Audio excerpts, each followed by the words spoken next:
morning, beautiful human. Thanks for clicking on this video. Welcome back, or if you're new here, welcome to the struggle. My name is Rose, and you're watching what I like to call my fitness struggle journey. Today is Wednesday. I am sitting outside the gym. I am the only one here, except Jason just pulled up. And I'm here so early because we're going to do some skipping, my jump rope challenge. I've been struggling with that in the evening, so I figured I'd join Jason and get it done in the morning. And here we are about to make it happen. So as far as like what I'm supposed to do before going to the gym, yeah, that didn't happen today because I'm taking the time to get these jumps in, and then when I get home, I'll do the morning routine. But yeah, that's it. It's another day to grind, and so let's go ahead and get this grinding going. CMB.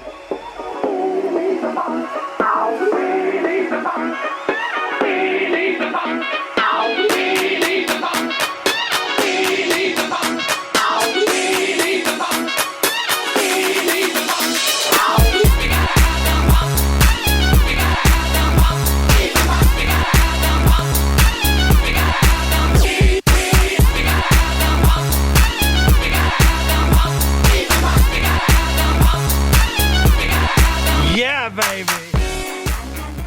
This breakfast is called, I can't decide if I want a turkey burger or an egg sandwich, so why not make both? So I have a turkey patty, a egg, and some avocado with spinach, onion, and on the side for my veggies, I decided to have a side salad with romaine spinach, carrots, and I topped it with some balsamic vinaigrette.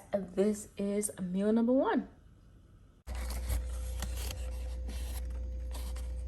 Here is what lunch is looking like, guys. I already have some protein bars for a snack, but it's the same soup I've been having, but today I added carrots and I added something else, I think. Cauliflower? Yeah, cauliflower. And some chicken thighs today, but that's what I'm having. I have some right here on the side. I'm hoping I don't just eat it all today for breakfast, lunch, dinner, and all the in between. But if I get busy, then I have some soup left over. Otherwise, I'll eat this the rest of the week. But now we're going to focus on this beauty. I am obsessed with popcorn, clearly, so snagging on that. Guess we're having some more soup for dinner. Butternut squash soup. This time, though, with chicken tenders because, you know, protein. Oh, and I needed some more fat today. So today, I'm having some sunflower seeds on the side. So that's dinner. Hey, guys. Hey. Hey guys, all right, we're back in this thing. So I'm wide awake, which means morning routine with success. Finished reading my book, so let's pretend it's the end of the day and just kind of wrap things up because today's gonna go just like any other day. It's gonna be a successful day. I don't have any extra things planned except for my walk. But let's get into it. This morning's workout was, I think I told you guys how I feel about conditioning days already, so I'm not going to go into that again. But today felt like, it felt harder than the hard that I'm used to, if that makes sense. But today was a good day. Today there was a filming crew at the gym, and I think because of that, everyone felt the extra little oomph to show up and show out because nobody wants to look weak on camera, right? So yeah, I definitely pushed a little bit extra today, but man, oh man, it was a tough workout. It was a really good workout nonetheless. Shout out to my partner today, Dirty D. Thanks for partnering with me. We did that thing, pushed each other, and made it happen. And when I tell you guys conditioning day is not easy, it's not easy. If you have like a Legacy Fit near you, just type into Google. The first workout is free.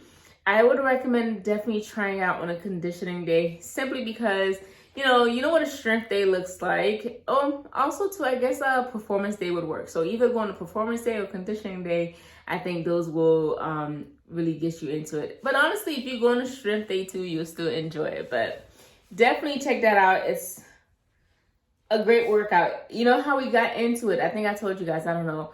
But our gym that we typically go to at 45 was closed at 5 a.m. for the week because the city that we live in had curfew. So we're like, gotta get a workout in at 5 a.m. Like, I personally could work out pretty much Anytime, well, not anytime per se, but my schedule is very flexible, but the rest of the crew has to leave for work by like 7 a.m. in the morning. So it's important that they get a workout in at 5 a.m. So we just went looking randomly for places that open at 5 a.m. and that was one of the places that open at 5 a.m. And there happened to be a Groupon for like a month offer. So if that's not the universe telling us to get a workout, I don't know what it is.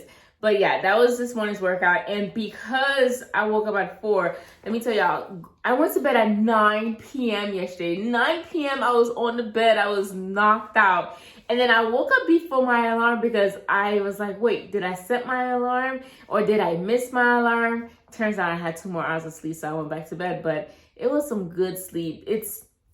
I don't know why I'm always surprised how refreshing it is to wake up from a good night's sleep, but it was a good night's sleep. I think what did it for me was last night, Jason and I, we ended up at 9 round for just a freestyle round, just to get a 30-minute workout. So it wasn't like an official indoor workout or anything like that because we do it in the morning, but it was a good little wake up kind of thing. So after work, we went, and when I tell you guys, it woke me up.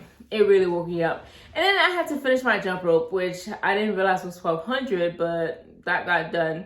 But so this morning, I managed to wake up 4, and I got my jump rope in first thing in the morning, even before our workout. So I'm feeling good. I'm feeling great. Just finished reading my 10 pages.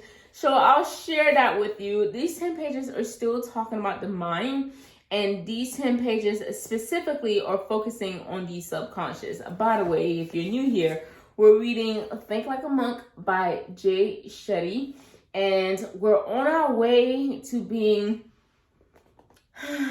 zen-like, one with the universe, and get our ish together kind of thing. So that's where we are. So for the subconscious, there's quite a few little topics that are discussed. It talks about the stubborn consciousness, how to invest in your conscious mind, how to reframe your mind, how to slow it down, how to find self-compassion, how to stay present, and then nothing owns you. So I'll touch a little bit on some of them, and then the rest, like I keep saying, if you want to get into it, then buy the book or find someone with the book.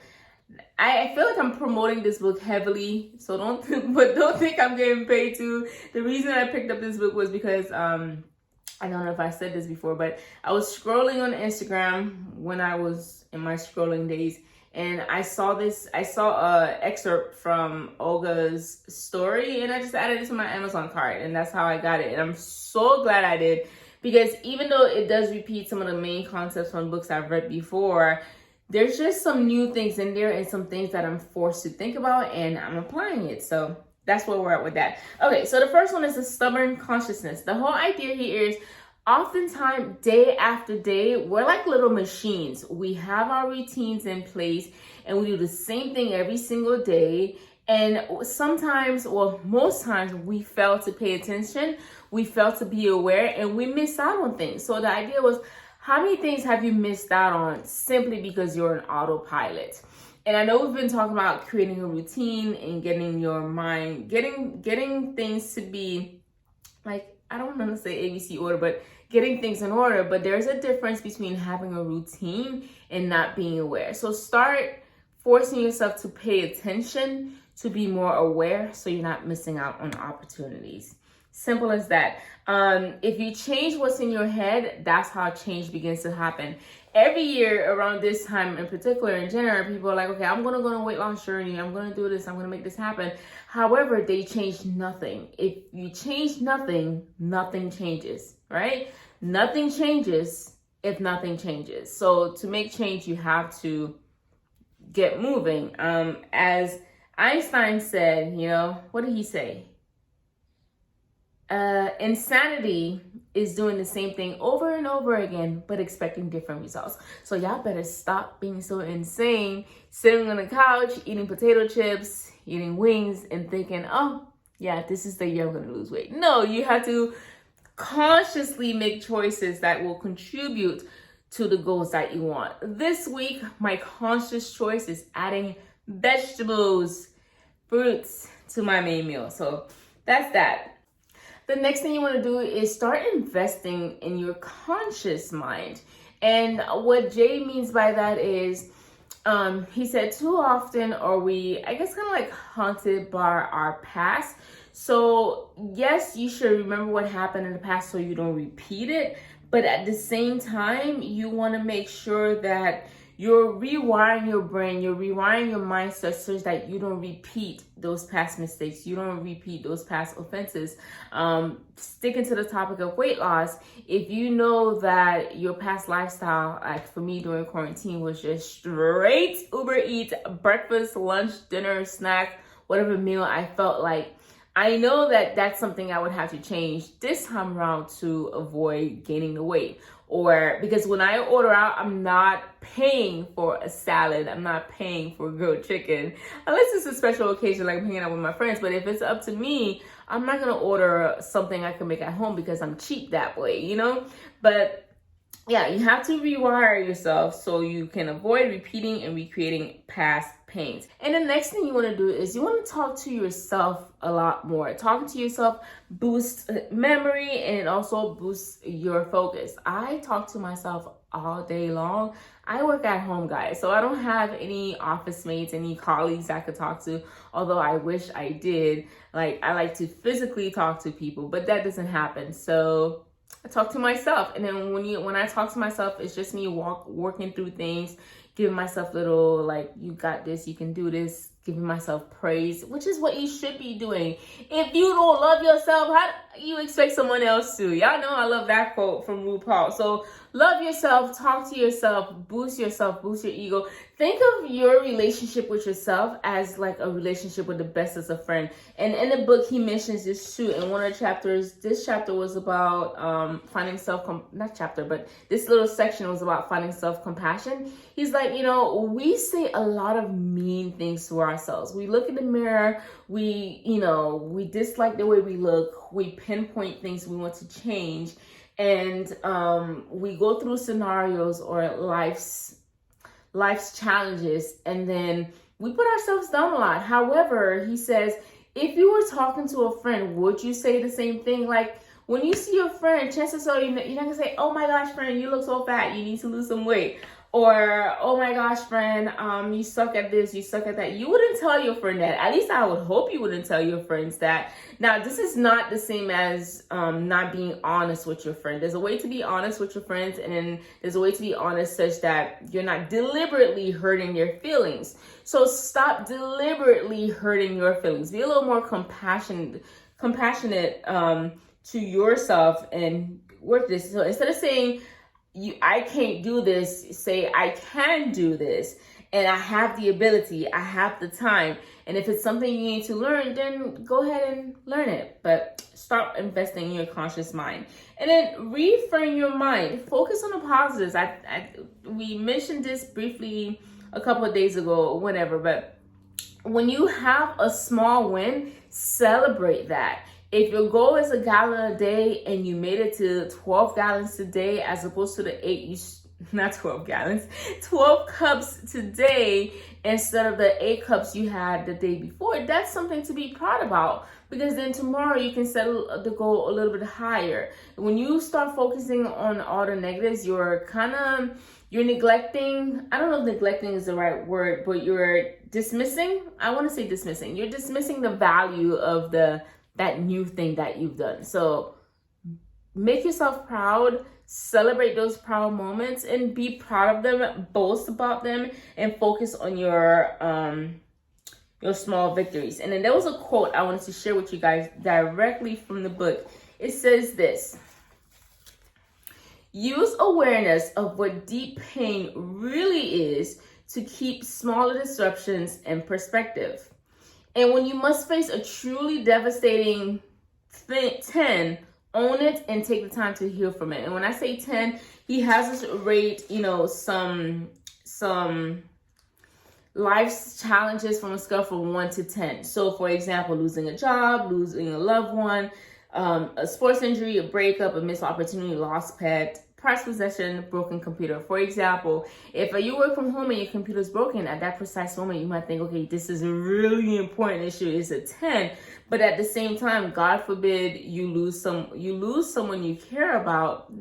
All of a sudden, having a broken computer is like, oh my gosh, that's not the worst thing in the world. So my perspective on things in this, I don't know how you can think of it however you want, but my perspective on things is whenever something happened, and lately it's like no matter how bad it is, ever since my mom passed, and my perspective has been, oh well, at least insert worst thing here. You know what I mean? So if I, like when I messed up my back a while back, my perspective was, oh well, at least I didn't break it completely. You know, I can still do chest exercises. There's plenty of things I can do. So when you focus on that, it makes it a little easier to deal with whatever the situation is. And then, like he mentions, this is not to say you're not going to have situations in your life where it's a 10 or it's super important or super devastating, but when you do have those devastating events, take the time to heal from them. Take the time to learn from them. Accept that it's devastating. And it may take a while to move on, but like he says, take your time and heal. And then when you get to those things that are more tolerable, just accept them for that, you know. Just keep it moving, keep it pushing. Like, no matter how bad your situation is, you'll soon learn there are people in far worse situations. And I think it's humbling to even know that. You know, stop spending extra time on those little things that are not as big as a deal as you're making them. And again, this is not to say they're not a big deal at the time, but put it into perspective. Compare it to what's the worst that can happen, and that should help you get through it. Okay, and then the last part, which is also my favorite, is nothing owns you. And what he says is detachment is a form of self-control. And detachment is not about owning nothing. It's more like nothing should own you. Whether it's a person, a car, a thing, I don't know, whatever it is, whatever you're attached to, you shouldn't be attached to anything, because attachment brings pain. And he says when you're attached, you're bound to get hurt. Okay. And I guess the easiest example we can all think of is when you're attached in a relationship. It's very hard to imagine life without that particular person. Or as you're thinking, okay, if this person were to leave, then it's like, okay, my life would be over. Woe is me. Oh my gosh. How do I live without you? I want to know. So that's that kind of vibe. So he's saying, you know what? Don't be attached. Love the person while you have them, of course, unconditionally, but don't do it to the point where they own you, and if they were to leave, you would be completely broken. Like, you complete me. No, you should be completed first. That way, like I said, when they peace out, you're still a full puzzle. Okay? I'm going to end it there. And that's the reading. I really enjoyed it today. Definitely took a lot of notes. Definitely had a lot of takeaways. There's some activities in there to do. And I'll go ahead and take them and do them. One thing I guess you can do as well in sharing activities would be, let me see. He says to write down a list of the negative things you say to yourself, and then next to each one, write down how you would present the idea to someone you love. So back to the idea of showing compassion to yourself. So if you are someone who looks down on yourself, like you're saying you're scared, you're worthless, you're unimportant, or you're too fat or too skinny or too whatever, insert here, right next to it, write what you would say if it was a friend that you were talking to. Because what he wants us to do is to, quote, treat yourself with the same love and respect you want to show others. And if you can treat yourself the way you would treat others, or with the respect that you and love that you would show others, then I think we'd be in a better place emotionally. Yeah, I think so. But yeah, that's the reading for today. I'm out of here. I'm gonna go and have a productive day. My goal is to be in bed by 9 p.m. If I don't make it, I'll tell you tomorrow, but I do plan on making it. So if anything changes, I'll pop back in. But in the meanwhile, if nothing changes, I hope you have a great day. I hope you make good choices. I hope you make intentional choices. And I hope you start working on yourself subconsciously, because when you're a better person, it radiates. You don't have to think about doing anything extra. It just is, you know? All right, guys, peace out, and I'll see you in the next one. Good night.